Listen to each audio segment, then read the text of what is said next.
West Cork Beard Company make beard oil and beard balm for a strong, healthy, great-looking beard. Handmade from all natural ingredients in Clonakilty, West Cork. Check out their YouTube channel for beard care tips and advice, or catch them online at westcorkbeardcompany.ie. Good evening and welcome to another episode of the Same Old Arsenal Team Talk. I am your host, Dan Potts, and I'm delighted tonight to be joined by two fantastic guests. First of all the way from a Bergkamp Wonderland, it is Danny. How are you, sir? I am very good, full of banana and coffee. What better way to start my day at 7 p.m? It's a great way to start your day at 7 p.m. How have things been for you, mate? How's the channel going? How are you in general? ABW are all useless and don't want to do podcasts, and I'm having to resort to getting other people on. If you're watching Carpenter, I'm talking about you, Treacle. And as life's good. Just my life hasn't changed. No, I just go to bed whenever I want, get up whenever I want, and I'm back into Forza Horizon 4 on the Xbox. So that's pretty good. And I'm making a list of every film I've seen this year on a spreadsheet. That's the kind of person I am. I watched Semi-Pro last night with Will Ferrell and Woody Harrelson. Very funny. I like that. Danny, you do not waste your evenings, I'll tell you that. Do not waste your evenings, mate. Great podcast, and it's an absolute pleasure to have you on. So thanks for joining me, mate. Cheers. Also, we have the lovely Jess. Jess, how are you? I'm good. I'm so excited to be here and talk to you guys today about our upcoming games. Thank you so much for the opportunity. I'm super excited to be here. Great stuff. No, it's an absolute pleasure to have you both on. And always welcome new guests as well. So that's fantastic. Guys, we're going to get into it. We're going to start talking about the double header against Southampton. 2 games in St Mary's, a ground that was kind of been a bogey ground for us over the last 2 years, if I'm honest with you. But we did get a result there in the pandemic for a 2-0 victory in the league. Danny, I'm going to come to you to start with. This is going to be an interesting couple of games. Where do you see it going in terms of Arteta's approach? Are we going to go all out for this FA Cup to stay in the game and stay in the competition, or are we going to prioritise the league game first by resting a few players tomorrow? What's your take on both games, mate? Well, I think not every manager will go into every game expecting to win that game. The days of them throwing games, unless you're Man United who was it? Aston Villa in the FA Cup against Liverpool. The manager knew they were not going to win that game. You get a handful of those every few years. But Arteta will go into both of these thinking he's going to put out a full-strength team that is appropriate for the competition. Because we saw in the last round against Newcastle, we made a few changes. We had a few players. Suarez came in, so I think Suarez would have come in and played anyway after his good performance against Newcastle. We can expect El Neni to come back. Willian will probably start. Pepe will start. Hopefully Nelson will get a game, and we're looking a couple of the other younger ones. Hopefully we will not have to rely on Saka, Smith Rowe, Lacazette. Those players will hopefully be on the bench in case we do need them, because Southampton are a really decent team. They have got they did such the right thing, like Arsenal did. They were on their knees and they didn't sack the manager. They backed the manager, and the manager has proven to be right with what he was doing. And all the players are behind him, and there's a feeling of unity from Southampton. Southampton have always been a team that I've liked back, partly because I'm related to Matt Letizia in the dim and distant past. So I expect him to take both games seriously, like any decent manager would. Slightly weakened team in the FA Cup, but in the Premier League, that's going to be the one that, for me, is the most important one of the two. Yeah, listen, I have to agree. I think you're spot on in terms of squad rotation. And do you know what, Danny? You are many things, but I did not know that your claim to fame was Matthew Letizia. I had no idea. Absolutely superb player. Absolutely love Matt Letizia. Top man and a great footballer. Him and he didn't care. He doesn't want to know, does he? Half of my family are from Ireland and the other half are from Guernsey. They used to own half of Guernsey a couple of hundred years ago. A few hundred years ago. It's not a very big place next to Jersey. And I've got Letizia in my family. There we go.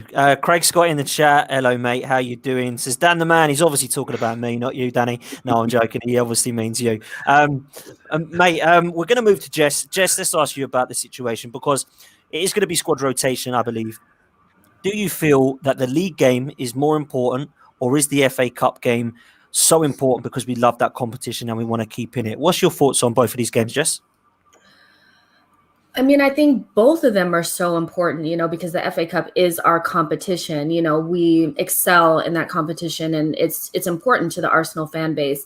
But I think it's also important to have a good run. And ultimately, we've been playing teams in the league that are out of form, and we're going into a stretch of games where the teams that we're going to be playing are actually in form. So I think with both games being really important, and the competition being Southampton, a really, really strong team, I think that we do need to rotate. But, just changing out one or two players for the FA Cup game really changes a lot for us. We saw against Newcastle in the Cup the other day that just changing out a couple of people really changed the how good we were going forward. So ultimately both games are important, but rotation is also important. So I would not be surprised if we ended up seeing, Smith Rowe and Saka having to come in, because we know when we rotate the squad, it weakens us a lot. It's amazing to me how one or two players can really make a difference. But I do expect to see rotation. I expect to see maybe Pepe, maybe Nketiah, not sure. El Neni, these types of players coming in, and hopefully they can. Also, Southampton doesn't have a lot of depth, so we can take that into consideration as well. If they don't play their strongest side, we have a better chance of beating them in regular time. So we'll see how it goes, but I expect to see rotation.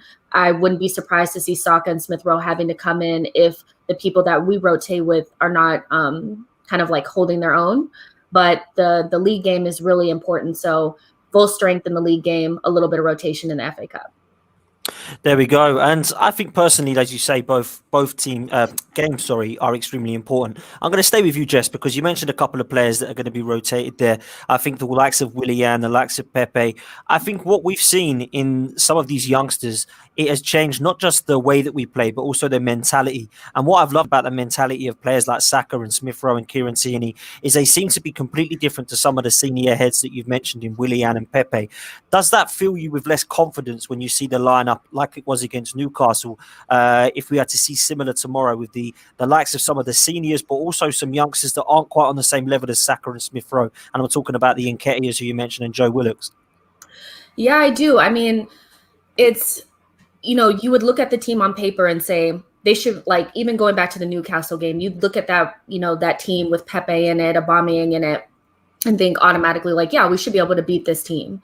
But on paper and in real life are two completely different things for this Arsenal team at the moment. So yes, when I see Willians, I see Pepe, I see, El Neni, I see a little bit of rotation makes a huge difference in the squad right now with we just don't have like for like in Tierney's position and Saka's position and stuff like that. So it doesn't fill me with a lot of confidence when I do see those players. Not that they're not decent players and they shouldn't be able to beat Southampton's like maybe rotated squad, but we just know without the chemistry and the same quality and technical ability of Smith Rowe and Saka and Martinelli and these types of players, even Partey, we are a much weaker side. So yeah.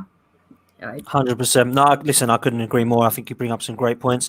Danny, I'm going to come to you because one player who was fantastic against Newcastle was Cedric. Now, it's been a bit of a strange signing, Cedric. He's been a year to the day pretty much that we got him over the line, and he was injured, and it was from Southampton. £5 million. Everyone's scratching their head thinking, why didn't we just get him on a free transfer? But he is an Arsenal player. I think that was the best game he's played in an Arsenal shirt. I was extremely impressed with him. Do you expect him, because it's against Southampton, to go with Cedric for this game, or do you think that it will revert back to Bellerin and keep Cedric for the league games now? Yeah, I expect him to play. Even if it was a league game, I think maybe he has seen so much promise from Cedric. You saw in the first half, Cedric struggled a little bit, but again, like they were saying in the commentary, he'd only played 5 minutes of Premier League football all season. But then I love the way Zorro, do you know why they call him Zorro? The Tuesday Club called him Zorro. They said he looks like Zorro. I can't remember. He looks like him. So I just like him. I think his all-round game, because Bellerin has lost so much of his game when he's lost that yard of pace through the injuries. Bellerin, at the age of 25, 26, is having to learn how to defend, because for years he's been, we wanted to play him as a right wing back because he had the pace, and he hasn't got the pace anymore. And I've just got one vision this season when he was defending and running back to goal, and the bloke with the ball ran past him. And I think, whoa, Bellerin, you need to adapt your game, son, because now that you've done that, you're going to have to rely on other stuff. Now, when he gets forward, he just does the same thing. He either loses possession, he goes full Walcott, he loses possession, or just crosses to nowhere, and that is doing us no favours. And Cedric, I just like, that wonder goal that he scored when he last season, or was it this season? No, it was last season, wasn't it? That great goal that he scored.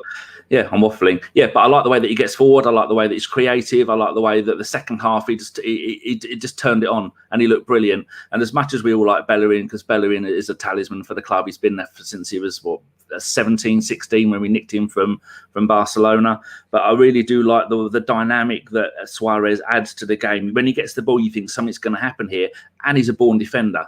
He's been defending his whole life. Now he can play left back, right back, and he can do the defending, but he can also get forward. And the other really important thing about it with him, if he's attacking and it falls down, he can get back quickly, which is something Bellerin can't do anymore. I just really like the bloke. A lot of people are moaning about the fact that we paid a £5 million loan fee, didn't use him much because he got injured, and at the end of the season, like you were saying, signed him on a free transfer. But he's an international. He won the Europa Champions thing, whatever it's called. I can never remember, with Portugal. The Euros in Portugal. Yeah, he's a really good player. £5 million for a player like that we end up getting on a free anyway. I like him. And hopefully this is the kind of competition that Bellerin has needed for ages, because we've not had a decent competition for Bellerin for, I don't know, I can't remember the last one we had. There was a regular Jenkinson. Never had it. Yeah, I don't think we can class Jenkinson, unfortunately, as much as he was a gooner. He was never going to be good enough. You're right, though, mate. I think Cedric has been fantastic in the last couple of games. I wasn't too sure about it. I thought, he looks okay, but he's really starting to improve. I think you're dead right in terms of his defensive ability. He's definitely better than Bellerin. Hector Bellerin's fantastic going forward, but really he's great at delivering. Not in my opinion. He's crossing his poor. I don't think he can defend, and he gets caught out. Unless, be honest, he can't take a throw-in, and this season has proven that. Danny, I'm going to quickly stay with you about mate. I'm going to quickly stay. Cedric had a bad throw though too. I had to get. Yeah, do you know what he did? Spot on there, Jess. He actually did a foul throw too, and I thought, oh come on, don't. He's been learning off bloody Bellerin here. What's going on? But I'm going to talk about Maitland-Niles just quickly, Danny, because I actually think he might come in and play at left back again. And the reason I say that is because I think Kieran Tierney may get a rest and be ready for the league game. He was awful against Crystal Palace. Do you think Maitland-Niles deserves to be given another chance in that position, or would you rather see him in another position in the team? What do you think about Maitland-Niles? I love him. I love any player who plays with his socks down. So do I, mate. He's just like Smith Rowe. He's a throwback to 80s football when I was at Highbury. And it's just great to see. But every team needs a Perry Groves, a Gilles Grimandi, a Remy Gard, who is going to go out there and fill holes. Now, it's amazing that this bloke has broke through into the England squad, but yet can't get into the Arsenal squad. That's madness. I think he does look lazy. He does look like you sent a child to their bedroom to tidy their room. But I don't care how he looks. I like the way he plays. I like his adaptability and his willingness to go and play anywhere. Apparently, he wants to play in central midfield, and I'd love to see him have a go there. Maybe, I'm not sure Southampton is the right team for him to play in central midfield against. We do need an El Neni, someone who's going to break up play, because El Neni is like a wasp in a jam jar in midfield. He's everywhere. You can't turn around. He'll be tackling you from the front, and then 2 seconds later, he'll be tackling you from behind. But for him to play in that position, I don't think Southampton have got many massive goal threats at the club. They've got a couple of people up front. Is it Che Adams and who is the other Danny one? Ings. Danny Ings. Neither of them are on form. And yeah, I think I'd like to see him play, but not necessarily as a left back. But our left backs don't play as left back, do they? We have Xhaka, or if Xhaka plays, which he might not, then he drops back into the back three, and then our full backs are free to go and do whatever they want, and then that's when he can show how good he is. But everybody who likes him, we love seeing the Hale products coming through and getting a chance. But I really want to see him playing in central midfield. I mean, Willock has played 60 games for Arsenal in the last 2 seasons, mostly bit part games. I think if you give Maitland-Niles that kind of time, then he'll be able to express himself and we'll be able to see what he can do. But yeah, I just like the bloke. I like any of our own that have come through the system. I could not agree more with what you said. I love Maitland-Niles. I love what he brings. I think that he gives 110% in any position, and he tries and works hard. And I would love to see him given the Joe Willock role, because for me, Joe Willock just isn't ready. And Maitland-Niles looks to be able to do more and give us legs in midfield. He's international, isn't he, for God's sake? Yeah, there we go. I mean, listen, Gareth Southgate's given him more games than he has than Arteta has. It's unbelievable, really. But there we go. Jess, I'll come to you on that. This is a little bit away from the game, but in terms of Arteta, do you worry about some of his mismanagement of players, particularly Maitland-Niles and some of the others, because I think he's been very inconsistent with certain individuals. And I think Maitland-Niles has probably had a bit of a hard time. He got man of the match in right back position against Everton. We haven't seen him for 4 weeks, and then all of a sudden he gets thrown in at left back against against Palace, and has a shocker. And then, of course, everyone's now worried whether he has got a future again. Like, what do you make of some of the way that Arteta has dealt with some of these players? I think it's difficult because, I have my own conclusions that I come to based on what I'm seeing, but I'm not in the know. Like I'm not there to see what's going on, but from the outside looking in, if I'm just kind of going by what I'm seeing, it just kind of looks like he's really harsh on the younger players and he gives a little bit more rope to the more senior players, and it doesn't look good.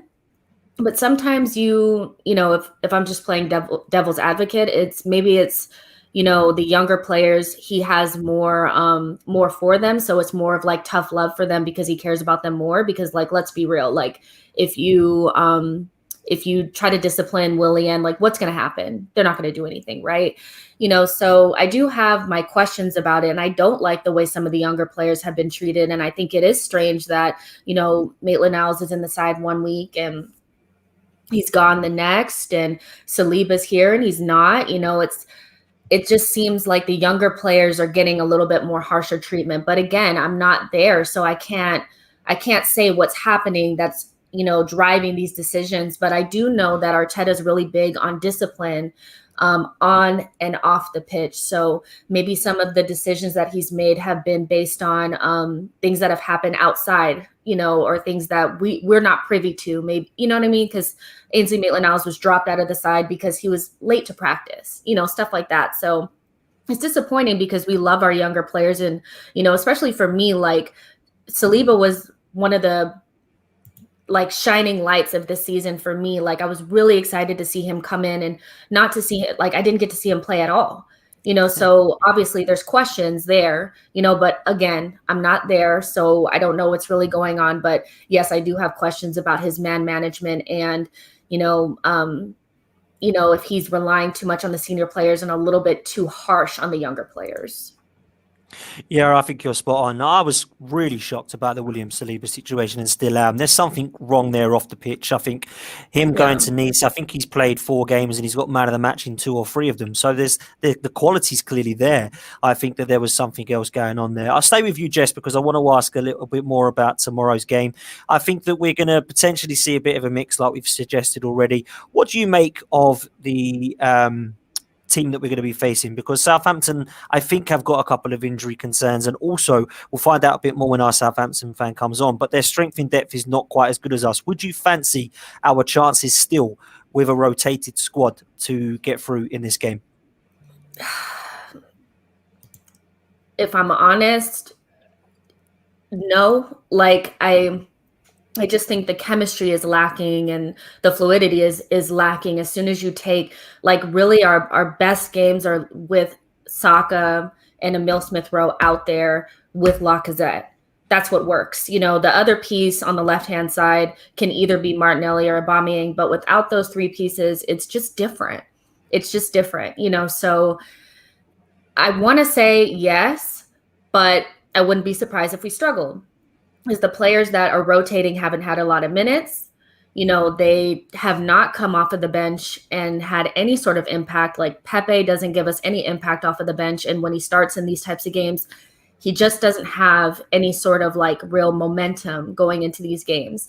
Willian is just, I don't count on him for anything. I don't know. Like he's not working, so against a rotated Southampton squad, I would hope on paper that we could, but again, based on the type of performances that I've seen from the rotated squad, I don't have a lot of confidence. I know that Ings is coming back from an injury, so he may not start, which is good for us, but they still have good young players that can hurt us. And what I'm most worried about is the energy factor. When you take out our younger players, we lack energy. And one thing that Southampton has in abundance is energy. They're going to press us off the park, both games, in the FA Cup and in the league. So if we don't come out there with some sort of, game plan and energy and, something to combat their young, energetic players, I think we'll struggle. We should beat them, but it's a toss-up. Yeah, I think it is going to be tough. And I must admit, I share your opinions about the situation with some of our changing squad, because when we seem to miss the pieces of Saka and Smith Rowe particularly, it doesn't really look the same. Danny, I'll come to you on this point, and I want to talk about Willian and Pepe quickly, because I think that they're two players that have an amazing amount of talent and ability, but it's just not working for them at Arsenal. Why do you think, Danny, Willian and Pepe should not be going into this game thinking that they're two of technically the best players on that pitch, and they should be able to break Southampton down? What is going on with both of those players, in your opinion, mate? Before I answer that, can I just say, Jack in the chat poo-pooed my Danny Ings isn't in form. He scored 1 goal in 5. He has missed 3 or 4 games recently, and Che Adams has got 1 in the last 10. So don't poo-poo me, Jack. Point proven. Point proven. Willian is a magnificent player, but he has played all over the place. You can't get a player to come in, although but the more experience you've got as a player, the more you have adaptability to come in and play different positions. But you'd have thought a player at his age, they come in and go, right, this is your position, that's your slot, go on, off you go, half a season. But he hasn't. He's played a game, missed a game. He's played the 10, the 9, the 8, the false 8, the false 9, the right wing. He's had to drift in. He's had no luck. Once he has a couple of games in a row, he should come good, because quality players like Willian don't just become rubbish overnight, do they? Okay, man. Hello. And Pepe, I talked to Chris about Pepe. I saw a tweet recently that said when Pepe was for Lille, was it Lille that he was at? Yeah. Yeah. His last season there, he was the first player ever to get 100 shots on target, concede 100 fouls, and there was another stat that was 100 something as well. But he doesn't look happy. He looks like he's lost his puppy, and he's head down like that the whole time. He looks sad. I think the whole thing may be just a little bit too much for him. To be halfway through your second season at the club and still to only have really had 1 memorable game, that's the one with the 2 free kicks.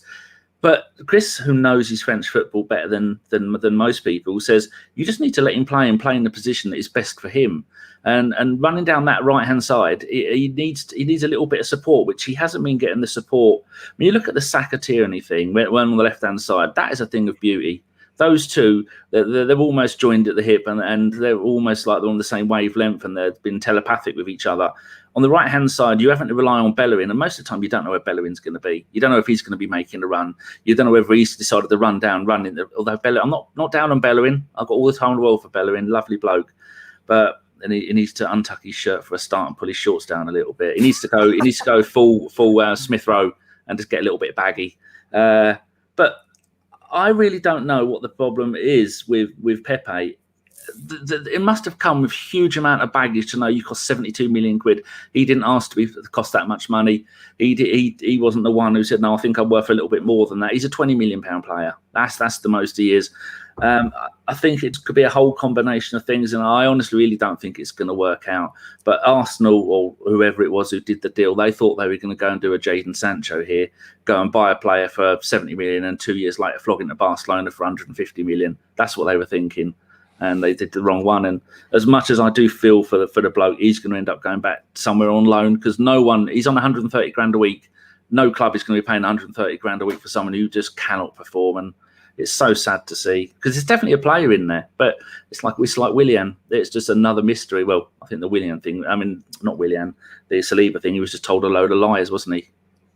He was promised he never got. This is the thing, that doesn't seem to be much transparency at Arsenal, if I'm honest with you. We never quite understand what it is going on. But what I'll say about Pepe is there's 2 words for me to describe him. One of them is frustrating, and the other one is predictable. And you talked about it, Danny, talking about playing him in the right position. I still don't believe that he is a winger. I look at the situation, and he's so predictable cutting in on that left-hand side. When he did play in the number 10 or in a forward more role, central role, in the FA Cup final, I thought he was class. And when he did it against Anfield last season under Unai Emery, at the start, I thought him and Aubameyang together up front looks really, really good. And he was the only player last season to get past Van Dijk. So that's what I was going to say. Look at the way he runs at people. He scares the poo out of people. And that he needs to get the things from his game that are the best and make the most of them. And if he's running at people, like we've seen the whole turnaround with Aubameyang's game, stop giving Aubameyang crosses. Aubameyang doesn't want crosses. He wants crosses like a vampire wants crosses. He has no need for them. Give Aubameyang the ball. Let him do what he's made a career out of doing and run at people. Because when you're a defender and you've got Aubameyang running at you at full pace, you're going to shit your pants and go, oh! And that's what happened. We saw it. And Aubameyang's gone, I'll have some of that. I'm scoring goals and I'm back. Yeah. I have to agree, and a lot of people in the chat are saying that Willian has kind of stunted the potential of Pepe with this Willian signing. Jess, I'm going to ask you a couple of questions. First of all, I'm going to ask you about Willian and Pepe, and then I'm going to move on to another one. But the Willian and Pepe situation for me is a strange one. They're two players that I think could be great. Willian was great at Chelsea over the last sort of 8 to 10 years, but has he just come in to settle for his kind of retirement home at Arsenal, do you think? And what do you make of Pepe's situation? Well, I'll start with the Pepe situation because I care about him more than I care about Willian at the moment. So Pepe to me is just, I think it might come down to simply just bad recruitment. And when you say somebody is like bad recruitment, that doesn't necessarily mean that they're a bad player. We all know that Pepe is super talented, but he came in under a different regime, that had different motives for why they got this player. Essentially, like, we know that there was something strange with Raul trying to make money off of this deal or whatever. We don't know exactly what happened, but there was something fishy about the deal to begin with. They were at some barbecue at the Kroenke's house and they just decided to pick Pepe instead of picking Zaha. That's the initial mistake there, is not getting the player that the coach wanted, getting a player that you wanted to get to appease the fans because you thought that it would be that we would think like, oh, this is such an exciting player and that kind of thing, without really thinking about how he's going to fit into the system. Now you have Arteta here who wants to play a very simple type of football, 1-2 touch. You've seen Emile Smith-Rowe and Saka are so successful in the system because they play quickly, they play the Arsenal way, and it's just simple 1-2 touch. When you look at Pepe, he's a counter-attacking player that doesn't do the basics. He really struggles with the basics, and I mean that like in the kindest way. Like the simple things he struggles with, but the extraordinary things he's really good at, which is not suitable for Arteta's system. So when you can't do the basics and you can't do them well, you are going to end up being shifted to the bench, and I just think it's just a matter of bad fit, bad recruitment, somebody that we may need to move on, not because he's not a good player, but because he just doesn't suit what we're trying to do. We don't play in a way where we just kind of sit back in our box and kick the ball up to one person and he beats 5 players and maybe he makes the goal, maybe he doesn't. That's just not how we play, So that's how I kind of think about the Pepe scenario, is just and at the moment he's a super sub. He's brought on in games to try to make a difference, but we're not Man City. We don't spend 72 million on a player for a super sub. He was supposed to be kind of like the person that we build our team around, and it just hasn't worked out. So that's how I kind of feel about the Pepe situation. Maybe we need to, loan him out so somebody can see how he is, and then maybe try to recoup a couple, 20. I'll be really surprised if we got more than 30 for him at this point. I agree. And then with Willian, it's just bad deal. It's just a bad deal. Arteta, Edu, you've learned your lesson. This is your one whoopsie. We don't ever need to do this again. It's just the odds of Willian coming in and doing a good job for us weren't as good as it looked on paper. It just wasn't realistic. Like, he's 32 years old. We've signed him to like a 3-year deal or something like that. Like, he was going to fall off a cliff at some point, and he's fallen off a cliff already. He can't even create separation between him and the player that he's up against. Like, you know what I'm saying? Like, he doesn't even have that burst of pace that he used to have. And quite frankly, when players are playing for contracts, it's almost like they get superhuman power.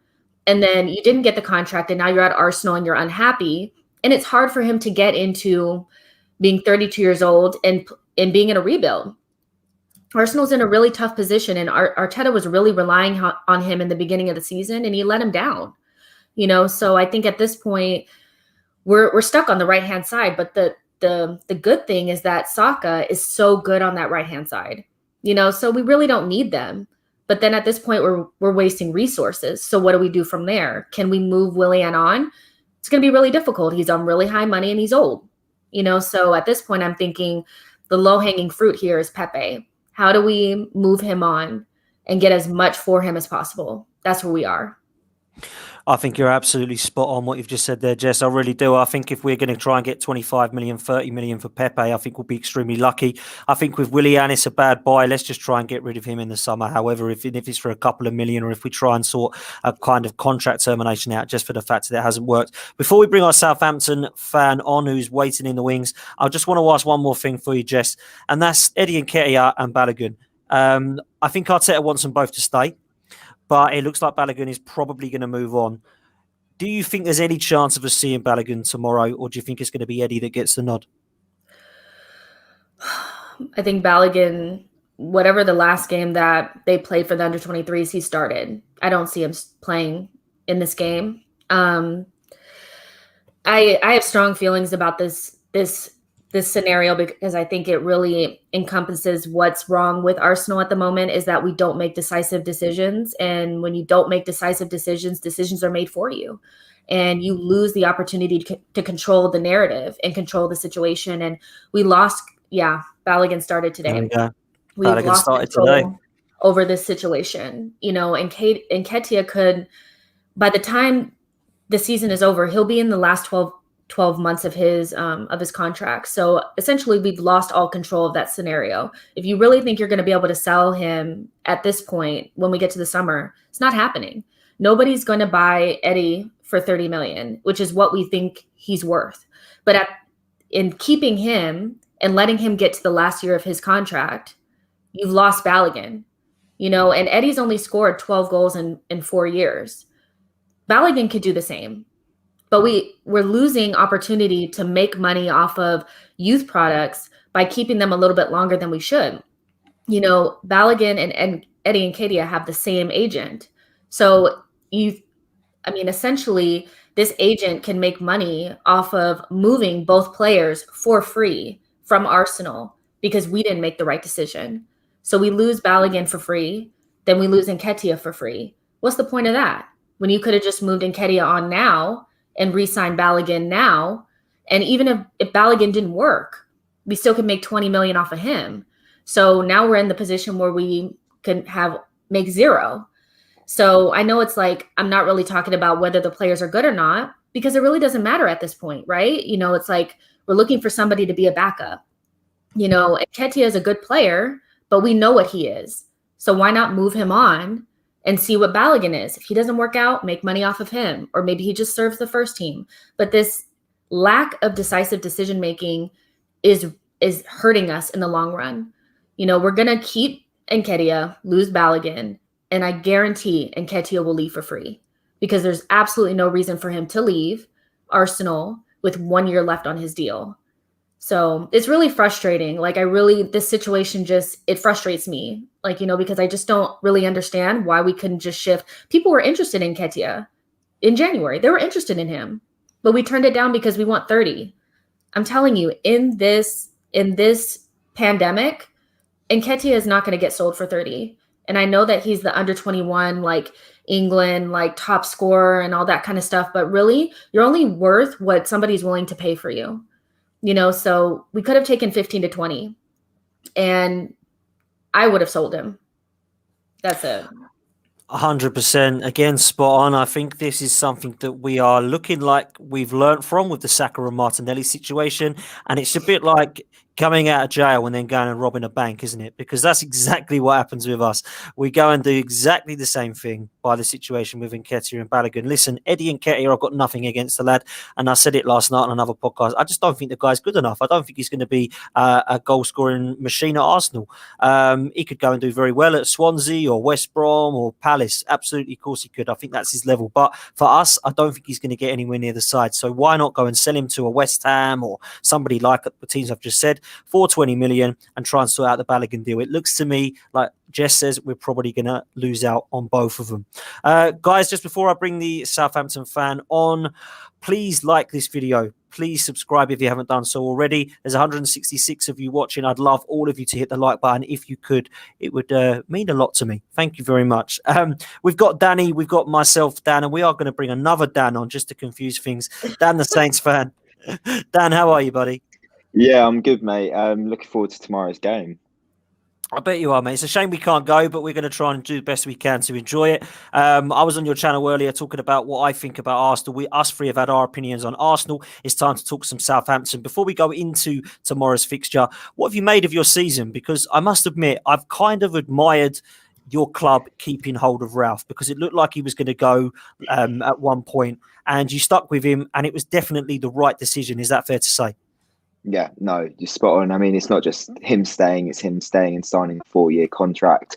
He's completely revolutionised the football club in such a short space of time, which is kind of crazy to say because, like you said, a year ago, we probably, or just over a year ago now, we were sort of down in the dumps in that relegation zone, and we just didn't know what was going to happen. Really, I think the vast majority of the fan base wanted Ralph to stay. There was signs that he was going to be, the right man for the job. It was more a case of the players weren't cutting it, if that makes sense, as opposed to his tactics being naive. And obviously, fair play to the board because they kept hold of him.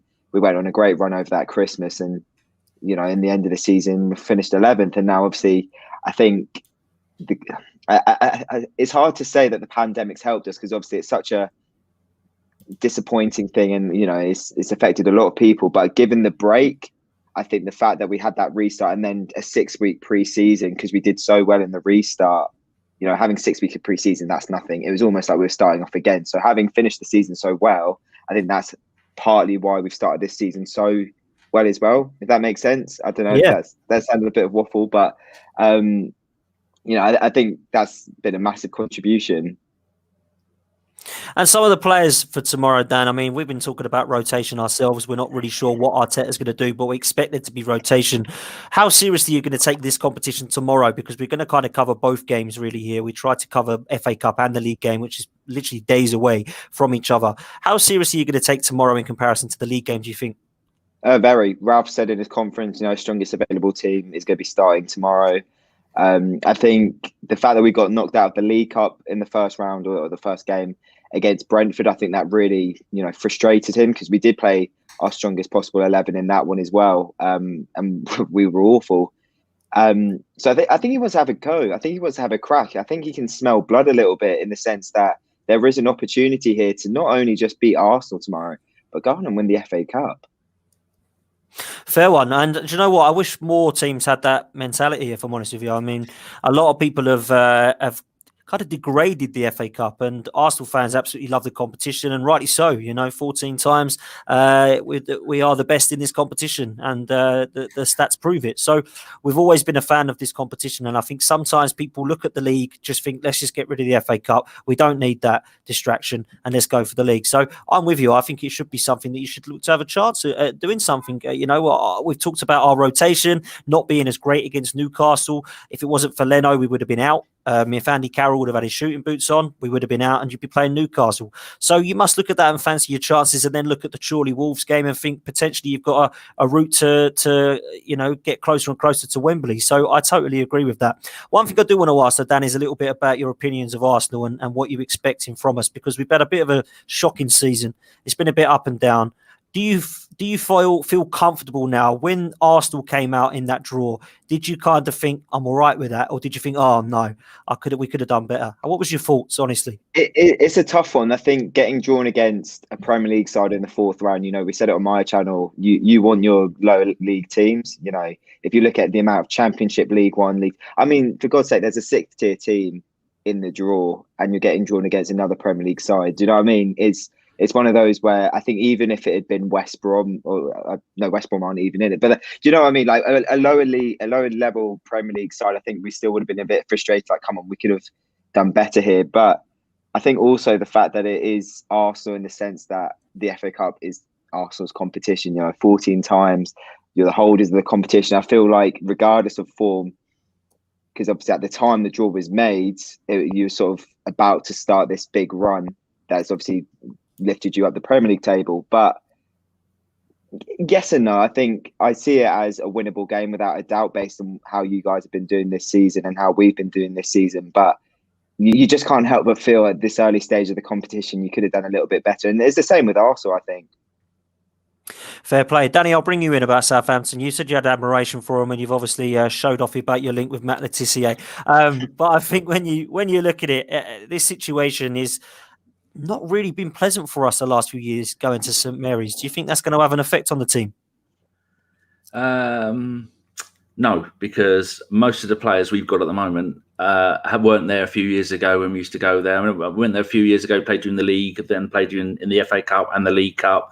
Was it the Boxing Day game or the New Year's Day game? Went there and got absolutely hammered. Yeah. I think all the ghosts from that have gone because I think someone did a stat. There was a game from 2018. We've only got one player left at the club. Who played in that game. I can't remember. I'm always reading tweets and taking no notice of what they say. I really like Southampton. Dan, would you rather win the FA Cup game or the Premier League game? Which one? Bottom, Dan. FA Cup. FA Cup every day of the week. Well, how about we have a gentleman and ladies agreement? You have the FA Cup game, we'll have the League Cup game, and call the whole thing off and just not bother. Well, that's it. Because the thing is, I was looking at the table. We've got a game we're 11 on points, game in hand with you guys. So obviously, if you beat us on Tuesday, that's a big deal. But we could still technically maybe catch up. So yeah, I see it as a winnable game tomorrow. But also, like Dan said, Wolves or Chorley. I mean, let's be honest, Wolves will beat Chorley tonight. Look at Wolves' form. It's expecting Wolves to win the game tonight. I think either of us would have a good go against Wolves and have a great run to the quarterfinal. So that's kind of why I'm prioritising this one. Well, that's good. But can I ask him another question, Mr. Go for it, Danny. Go for it. Do Arsenal have got the strength to put out almost two completely different teams? Matt Ryan for us is a magnificent signing. I don't know if he'd be registered in time. Have Southampton got the depth and quality to play a full strength team in both games? And do you think Hassan Hootel is one of my new favourite managers after him crying against beating Liverpool? That warmed the cockles of my heart. What a lovely, lovely man. Do you think he's going to prioritise one over the other? I know you were saying about that earlier, but I was reading about how the population of Guernsey. To see see how closely related. Back in the day, there was only 20,000 people living in Guernsey when I had that Letizia surname. So yes, if you see Matt, let him know. Tell him to stop ignoring my tweets. I think Ralph will play two strong sides. I think, to be honest with you, I think both starting 11s are going to look very similar in the sense that we're a fit side. We've kind of hit a little bit of a brick wall recently in terms of injuries. I mean, countless injuries to key players. Like Ings has been out here and there with an injury. Then he got COVID after the Liverpool game, and Vestergaard's been out for a month now, and he's probably not going to be back for another month. Two key players right there who've been exceptional for us all season. Redmond and Gineppo, they've been in and out with injuries. So we've got the squad, but it's more. If you look at our bench against Leicester in the league game last Saturday, that emphasises how kind of thin our squad is right now. There were numerous academy graduates who just haven't played for us. Against Shrewsbury the other night, we had to give two academy graduates debuts, and then another two came off the bench. Some of these guys I've never heard of, and they're playing for the first team. It's got to that point of desperation now, and there is concern going into the league game that if we sort of play all our cards tomorrow, and even if we lose as well, what will be left for the game on Tuesday. I think it'll be as strong as we can go, though, in both games. Yeah, I think that's fair enough, Dan. Jess, I'll bring you in. What's more important to you, getting through the FA Cup or beating Southampton in the league? We need to get through to that next round, don't we? Yeah. Good answer. Good answer. We need that. I mean, I'm thinking like, okay, well, if we win that game in the league, but we're out of the FA Cup, it's like I've won, but at what cost? Like, you know what I mean? Like, I want that FA Cup. Like, just like the other Dan said, the Saints Dan said, that you can beat Wolves. Wolves have no striker. Wolves is weak right now. They're weakened. Like, this will be the harder game. Southampton will be the harder game. So get past Southampton, hopefully get past Wolves, and keep going from there. So yeah, I'd rather win this game for sure. 100%. I'm with you. I always rather win the FA Cup games, and I'm a massive fan of the competition and always have been. Dan, I'm going to ask you a question which I normally ask people who come on here, and I'm going to hand over to Danny and Jess to ask them also, so they'll know what's coming instead of me having to put them on the spot. But I'm going to put you on the spot now, Dan. An Arsenal player, you can pick anyone that you want to put into that Southampton side. Who would you pick? That's Jesus. There's so many. You've got Mustafi, you've got David Luiz, you've got Willian. Take Willian. Yeah, you can take Willian if you want. Now, who would you go for? We are short of wingers. That's the problem. Got Theo. I think you'd have to take. Yeah, what about Theo? I think you'd have to take a Aubameyang. I don't know. Right now, I'd probably say someone like Gabriel. I think someone like Gabriel in terms of the defense is just because Vestergaard's out. Benrick's been doing. To be fair, Jack Stevens has come in and done relatively well. He had a bad game against Leicester, but kept 3 clean sheets before that when he came in. So I'd be probably leaning towards a defender right now. But yeah, I'd say someone like Gabriel. I think we need to have a better centre back pairing. Partner for Vestergaard.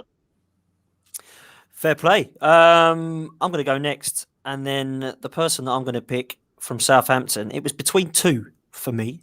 It was between Ward-Prowse and Danny Ings, and I'm going to go Danny Ings just for the pure fact that I feel like he is the on-form player, and I like his mentality. I like his drive. I think he wants to be the best that he can be, and I would actually, might be an unpopular opinion, but I would go as far to say that I would take him ahead of Danny Ings over Lacazette personally. That's just my opinion. A lot of people may shout at me for that and say they'd rather have Laka. I would have Danny Ings over Lacazette. That's just my opinion. Danny, let's come to you first. What Southampton player would you like? Theo. I love Theo. I want to bring him back. I want to give him a big hug. I want to rub him on the head. Say, go on, son, off you go. Go and do your magic. You can have Pepe, Willian, and you can have Chambers. You can have all of them if you give us Walcott. We had Chambers in the first place, and that went well, didn't it?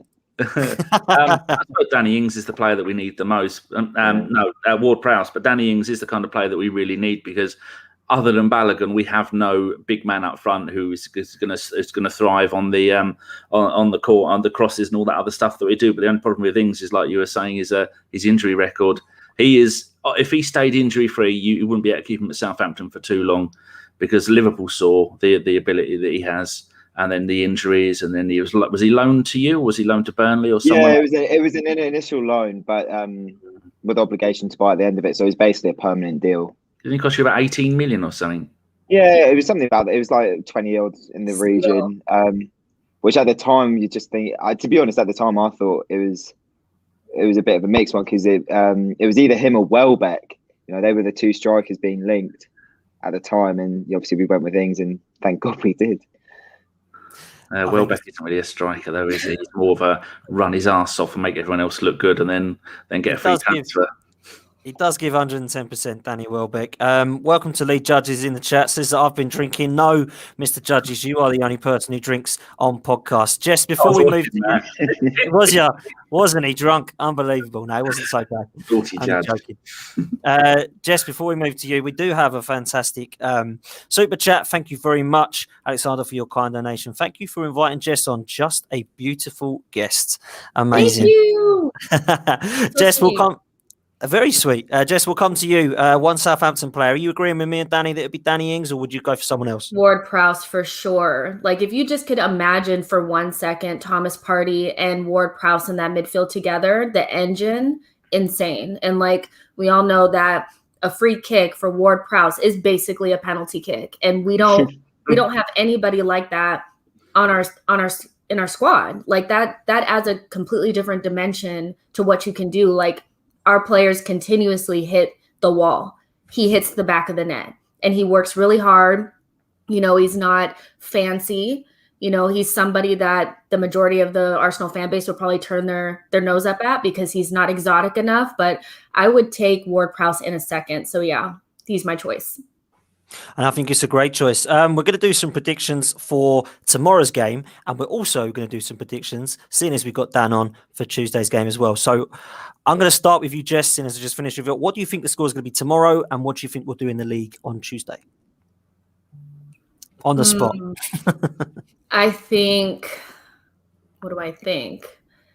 I feel like we're going to maybe have like a 1-1 draw. Do we go straight into penalties or do we have extra time? It will be extra time and penalties. Yeah, I think we'll go to penalties. I think we'll win on penalties, but I think it'll be 1-1 draw.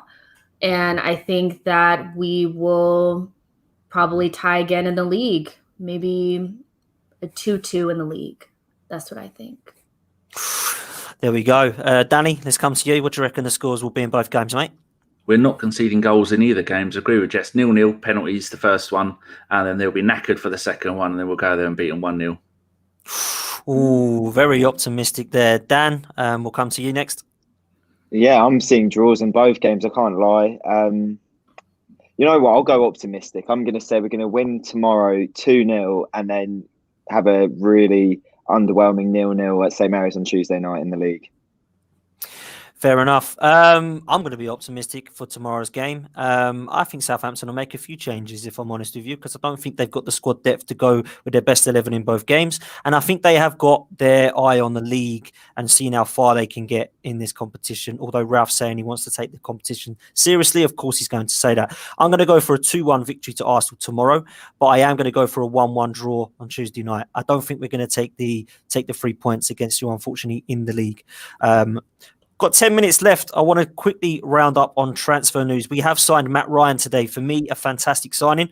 I think that is a Premier League proven experienced goalkeeper who for the last 3 years has played in Brighton's first team. And unfortunately, Sanchez has come in and knocked his place off. He's a massive gooner. He's Australian, but classes as British because of his citizenship. So I believe that is a great signing. Danny, let's come to you. What do you think of Matt Ryan coming to Arsenal? Well, he is the third best Arsenal, second best Arsenal Australian. Dom from Australia used to be part of the pod. Hopefully he'll come back soon. He's number one. Matt Ryan second, and then we had another Australian international. John Cosmina, I think was his name. So for this bloke, he's 28 years old, 59 caps for Australia. I didn't know he'd had so many, but for him to be the number one at Brighton and do so well for those over the last 2 and 3.5 seasons, and then just to be dropped straight away, that is a hell of a bit of business for Arteta or Edu or Vinyai or whoever arranged to get that in. Do we know if it's a loan to buy, any of that stuff? I am not so sure. I don't know if his contract's up at the end of the year. I don't know that. I did hear a rumor that it might be, so we could get the loan and then buy him on a free. But I don't know if that's true. I haven't actually checked, to be honest with you, Dan. So I should have before I come on. But I think it's a great signing, personally. I'm a huge fan. Josh is a Brighton boy. Brighton are his other team because they spent so many years in the lower leagues, like mine's Barnet and Peterborough. And he said he is the best goalkeeper in the Premier League for playing out from the back. Which is, I didn't know that, if Josh says that, Josh knows his football more than I ever will do. It's a really good signing. I'm really happy about it. I thought there's a question I wanted to ask about the Southampton one. Are we allowed to celebrate when Theo scores? Because I will be, as long as it's not the winner. You have a massive love for Theo Walcott. I can't celebrate a goal against Arsenal personally, but I don't know about you, Jess. You mean about the goalkeeper? Well, both really. Would you celebrate Theo Walcott scoring against us? No. Good answer. Absolutely not. Absolutely not. What do you make of Matt? Theo. Oh yeah, listen, I think we all like Theo and what he did at the club 100%. Matt Ryan, Jess, good signing? Yeah. Does it keep Runnerson out of the goal? Yes, absolutely. Absolutely. It was the best news to wake up to this morning because just the fear alone of like, if something were to happen to Bernd Leno, like no offense to Runnerson, I'm sorry, sweetie, but the level's just not there. It's just not there. And it was scary. Like I was really scared when I watched him in the Man City game. Like I was scared. I'm sure everybody in the chat room, you were scared too. So having a goalkeeper, Premier League proven, I guess he's really good with his feet, which is probably something that we look for, because that's big for Arteta moving forward. So I'm happy with it. I'm happy. So I believe it is a good signing. Before we move on to someone else we're linked with, I want everybody to do me a favor. Mike Feinberg's in the chat. Now, I had a great podcast with Mike last night.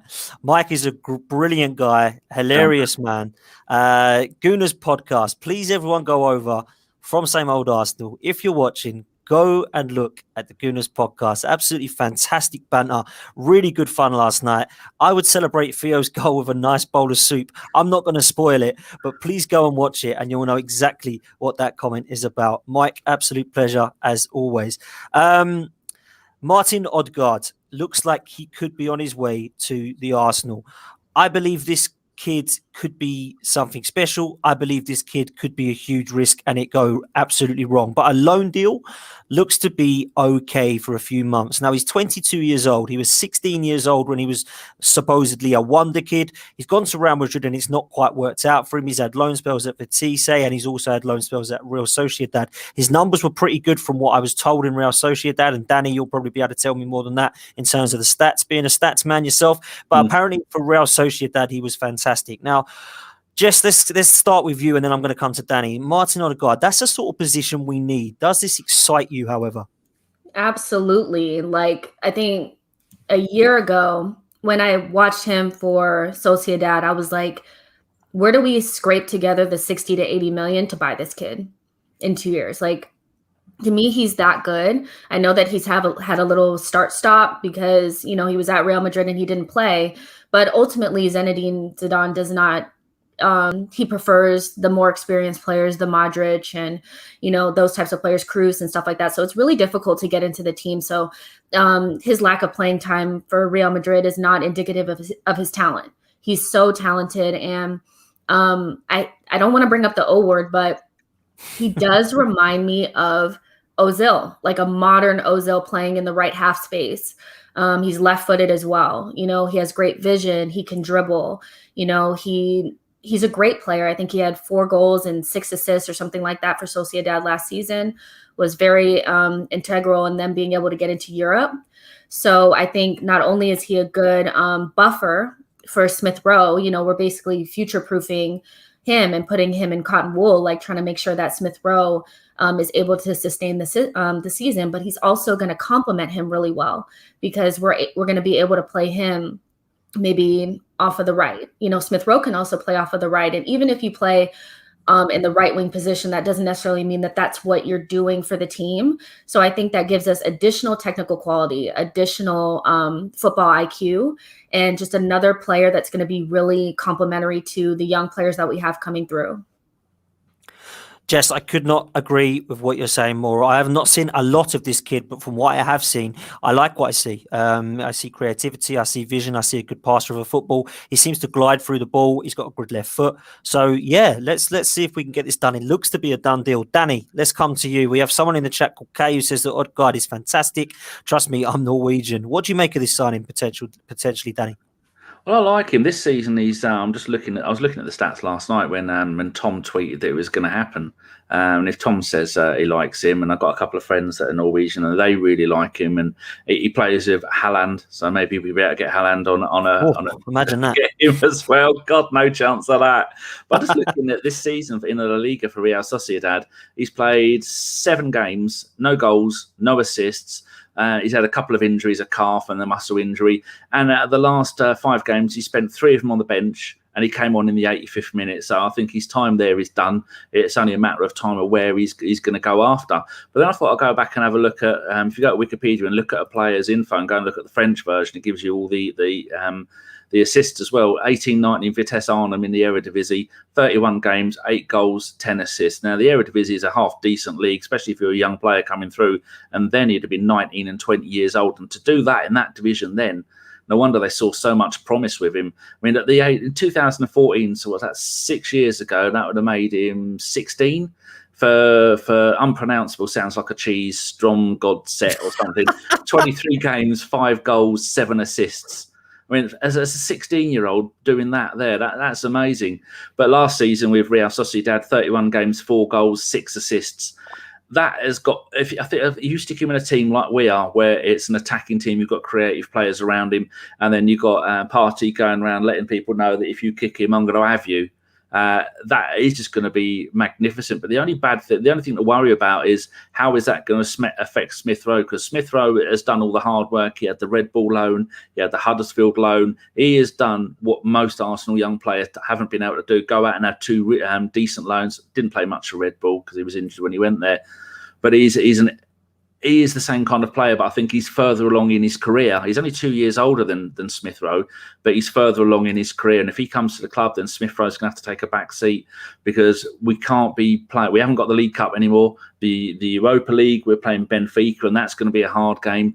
So it's going to be, it might hinder the progress that Smith Rowe has shown. And for me, that would make me a little bit sad, because Smith Rowe has done so good and come in, and he's taken that chance and made the absolute most of it. But there again, you've got to balance that out with, do you want a 20-year-old player playing every single game in the Premier League? Because we saw in the last couple of games, he is getting kicked left, right and centre.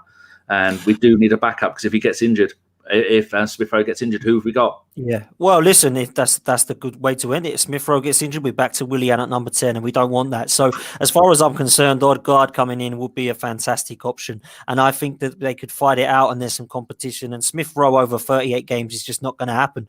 If we're still in the FA Cup, which hopefully after tomorrow we will be, and of course we've got the Europa League, then we're going to need squad depth. And I think that Smith Rowe can't do it all personally. So I'm more than happy to get him in and take a risk on the lad. Dan, I'm going to let you have a quick say before we do wrap up. Are Southampton linked with anybody? Do you need players? Do you think we'll sign anyone? And just a quick one on Odegaard. Do you think that would be a good signing for Arsenal? I'll start with Odegaard. Yeah, I mean, from a football manager perspective, he's been cracking for a while. So yeah, it'll be really interesting to see how he does. Actually, in terms of Southampton, since some of my expectations for transfers have just kind of deteriorated. Really, we've got an owner who doesn't really want to spend money. I don't know. It's a difficult one. We've hardly been linked with anyone. Like, it's all been half-hearted sort of back pages gossip with Damari Graham, Brandon Williams linked with loan deals. Neither of whom I think would be, world beaters for us. It's a case of now just waiting until the summer, really, hoping that Ings has signed a new contract, Bertrand signed a new contract, and we're sort of adding depth as opposed to having to replace those sorts of key players. We're trying to get your left back, by the way. That was my next question. Brian Bertrand. I think. Is it true that Bertrand's out of contract in the summer? Is that true? No, I think he's got a year and a half. Oh, okay. So I think he's got another year. As he said to the local press, he wants to stay and be part of the project. I think he may just be using us to get a new contract. Yeah, who knows? I think I wouldn't be surprised if he's on Arsenal's shortlist. To be honest, whether he goes or not is a completely different matter.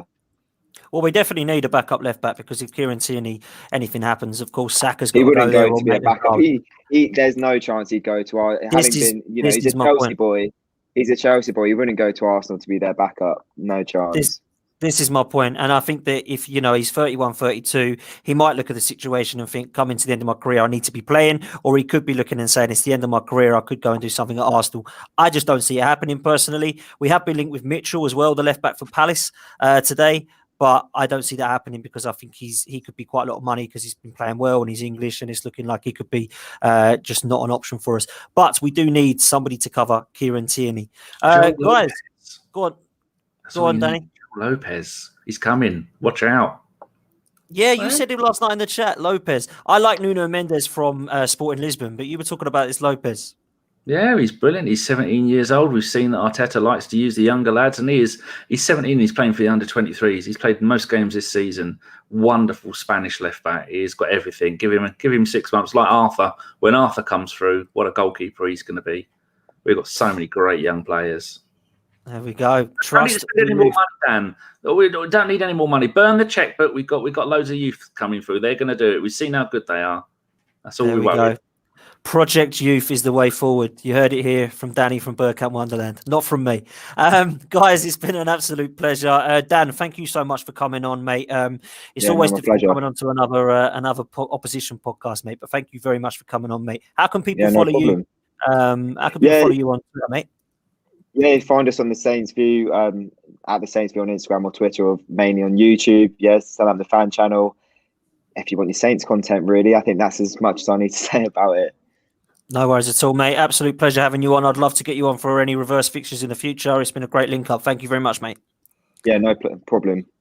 Top man. Danny, absolute legend. Thanks so much for coming on, mate. Really appreciate your podcast. Love your podcast. Love you. Love your content. How can people follow you, mate? Don't follow me. Yeah, it's nothing but trouble. I spend most of my time trying to irritate people, which is why people keep blocking me and unfollowing me. I've gone from 13,000 to 9,500 in a year. That takes some doing to do that. But they're going to, people who know me, just ignore it all. At the AFC podcast is after Bergkamp Wonderland. But yeah, go there and find it. And it was wonderful watching you the other night, because every time I put something funny in the chat, but I could see you reading it and you're cracking up. It's just brilliant. You and Mike Feinberg, for me, you're on the same level, mate. On the same level. It's in all seriousness, mate, absolute pleasure having you on, and thanks for tonight, Danny. Really appreciate it, mate. Thanks for asking me.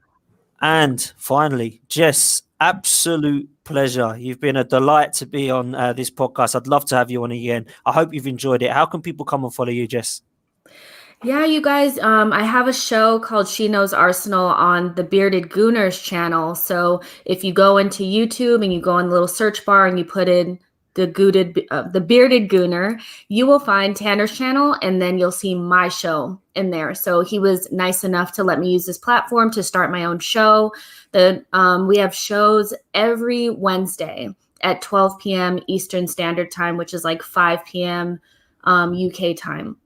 And you can follow me on Twitter at It's Jessinho. So it's right there at the bottom of my little screen right there. And you can find me on Twitter. I do a bunch of polls and have fun on my Twitter account. So go ahead and follow me there, you guys.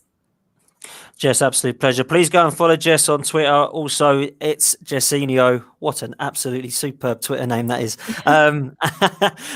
Thank you very much for coming on. Guys, we're going to be back on Monday night, the same old Arsenal as always from 7 o'clock. Myself, lead judges, Harry Simu, Craig Scott and Mark Partridge will be on. And also we have a transfer special on Wednesday night with myself and lead judges and some very special guests from around about 7, probably on to about 8:30. We're going to try and bring the Arsenal family together and the Arsenal podcast. And I'm going to be speaking to these two individuals to see if they are free to come on and join us also. Until then, we'll see you guys next time. Up the Arsenal.